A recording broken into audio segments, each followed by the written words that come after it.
Halo, apa kabar anak-anak semua, siswa kelas 2 dimanapun kalian berada. Hari ini kita bertemu dengan Bu Maria. Kita akan belajar tentang hidup rukun dengan tetangga. Dan tujuan pembelajaran hari ini, setelah mempelajari topik ini, kalian diharapkan mampu memahami makna hidup rukun dengan tetangga. Kemudian berbuat baik kepada orang lain dan saling membantu dalam kehidupan sehari-hari. Anak-anak, semoga kalian tetap semangat dan tetap sehat selalu. Mari anak-anak, kita awali dengan berdoa untuk pembelajaran hari ini.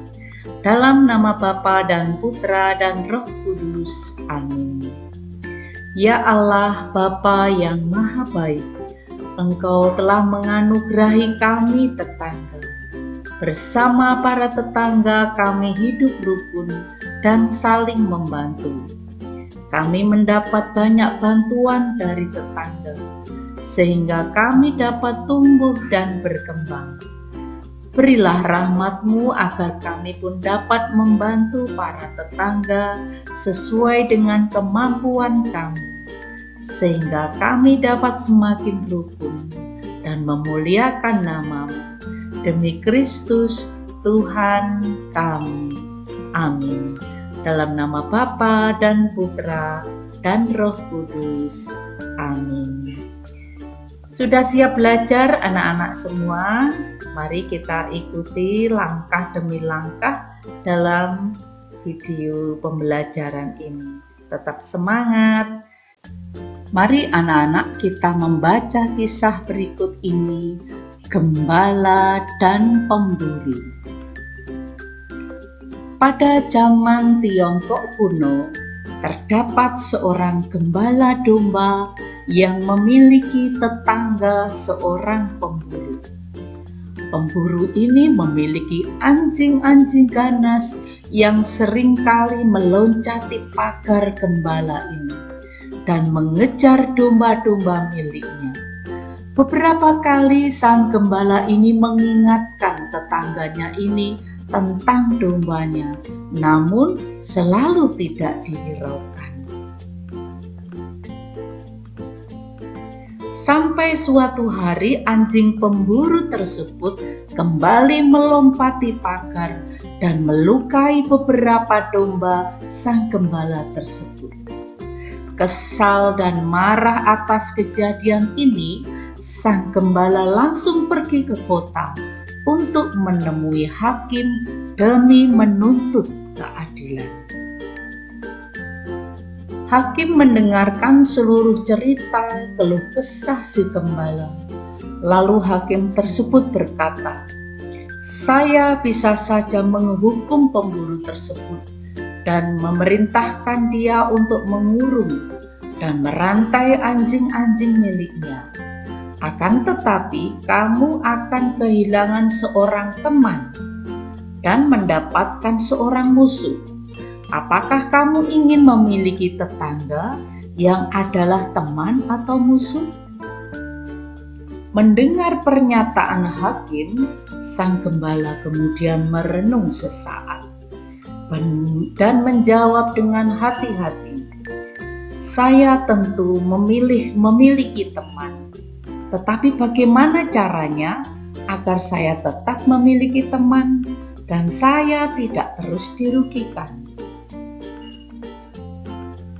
"Baik, saya akan memberikan sebuah solusi yang dapat kamu jalankan sepulang dari tempat ini," jawab sang hakim. Mendengar solusi yang diberikan oleh hakim tersebut, sang gembala pun setuju dan pulang ke rumah.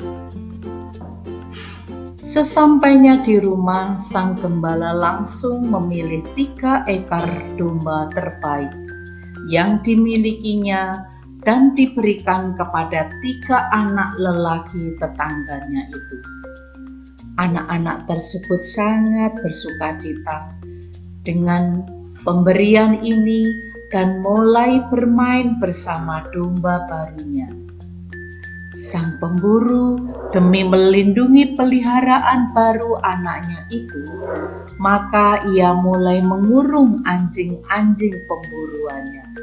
Sejak saat itu, sang gembala tidak pernah diganggu lagi oleh anjing-anjing buas si pemburu.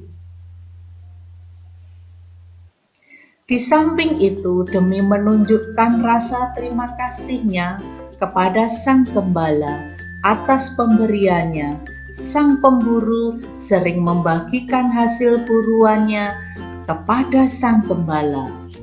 Karena merasa senang dengan sikap baik tetangganya, sang gembala pun sering membagikan susu, keju, dan wol dari hasil ternaknya.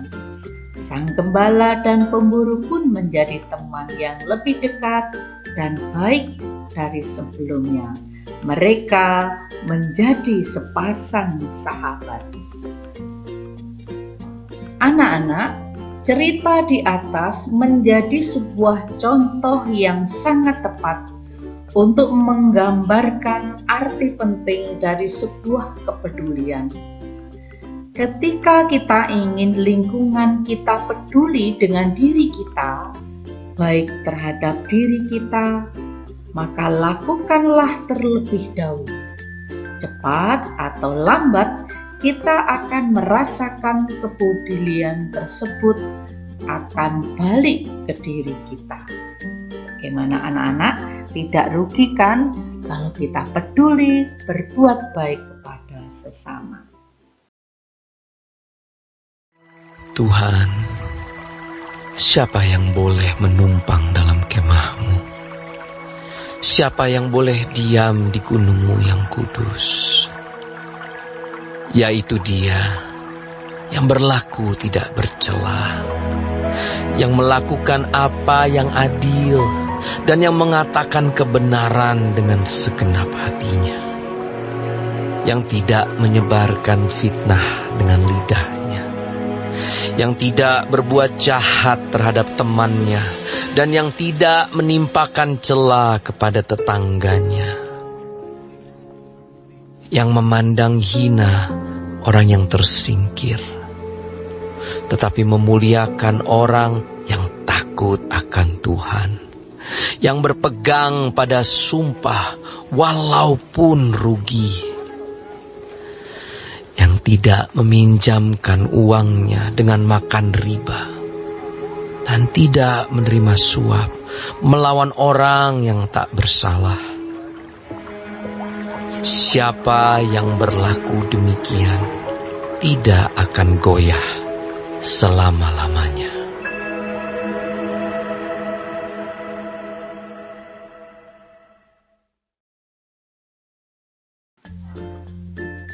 Mari anak-anak kita mendalami bacaan kitab suci hari ini.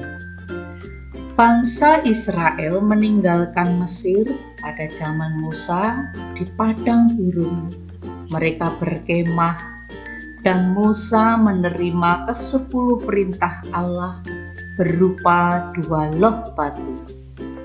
Ke-10 perintah Allah berisi hukum yang mengatur hubungan orang Israel dengan Allah dan sesamanya. 2 loh batu disimpan dalam peti emas yang dinamakan tabut perjanjian.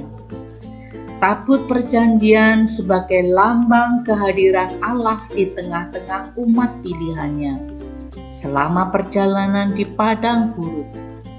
Tabut perjanjian ditempatkan di barisan paling depan sampai bangsa ini kembali ke tanah airnya, yaitu negeri Kanaan.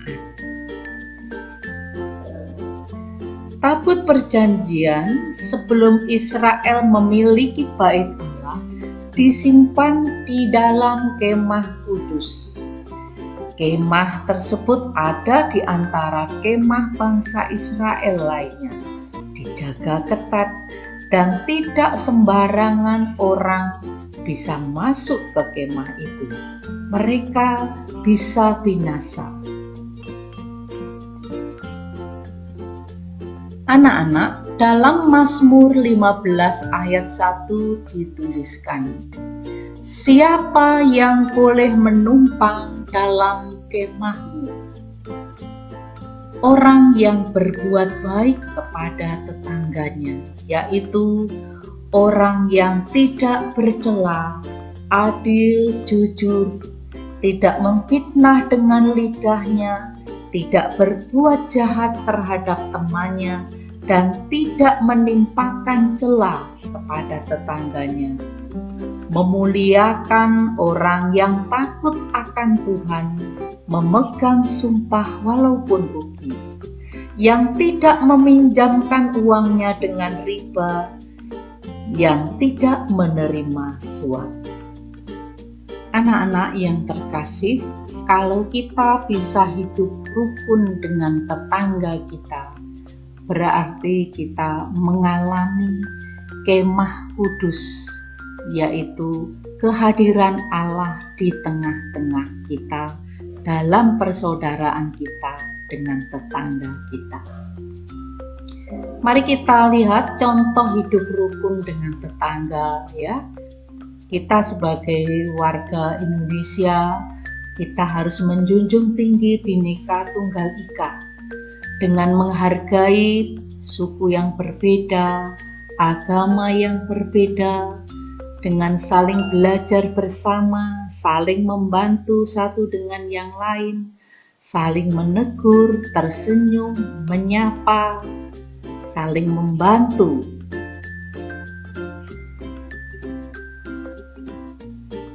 Membangun hidup rukun dengan tetangga. Tetangga dan kita harus saling berbuat baik, saling rukun, saling membantu dan tidak mencela. Hidup rukun akan membuat kita merasa senang dan damai. Dengan hidup rukun, kita akan diterima di kemah kudus.